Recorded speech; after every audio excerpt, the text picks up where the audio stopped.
Hi, I'm John Sullivan from the floor of the Excel 401k conference in Las Vegas, and I'm joined by Christina Keck, who is with Woodruff-Sawyer and also one of our this year's TAPO designees, and we're just thrilled to have her.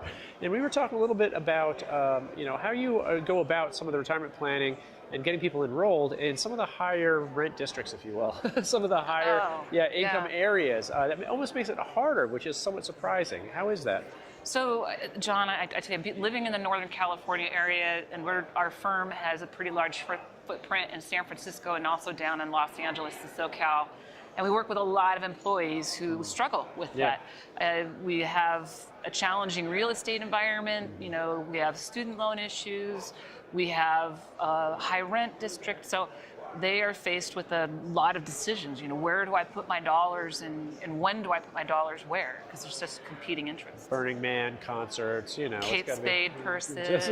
That's right, yeah, absolutely. So what are you doing Starbucks then? coffee visits. Yeah, right. Yeah. So what is it that you guys are doing to combat some of that then?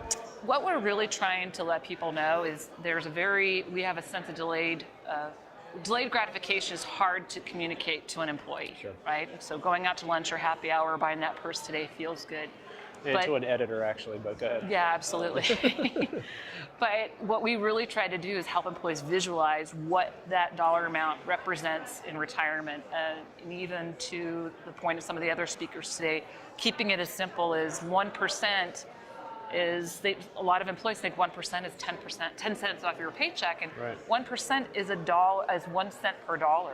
It's a little scary, you know, and these guys are tech titans and they don't know that, but go ahead. They think they know everything, right? Yeah. That's what you did. So get them in small. Let them know. I think there's a tremendous amount of guilt associated with what they haven't done or choices they have made. See, you can still save for a house, you can still pay down your student loan. That student loan fear is big. So explaining interest rates and that you're going to be retiring in 20, 30, 40 years from now is your 5% student loan interest rate today that big of a deal if you could get, return on investment down the road. So keeping it small and simple. $7 a paycheck is an extra $45,000 in your retirement account. Right. Now what about technology? Do you make a lot of use of it? Absolutely. Yeah.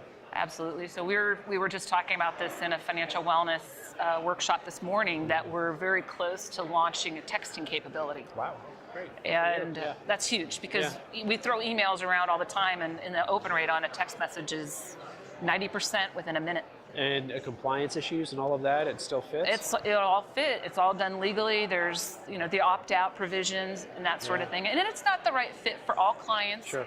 But not everyone has a computer they're sitting in front of during the day. I mean, if you're an engineering firm, you might, but if you have a lot of clients who have a dispersed workforce. So, yeah, wonderful. That's exactly what we needed. Christina Keck, Woodruff-Sawyer. Thanks for having me. Yeah, wonderful.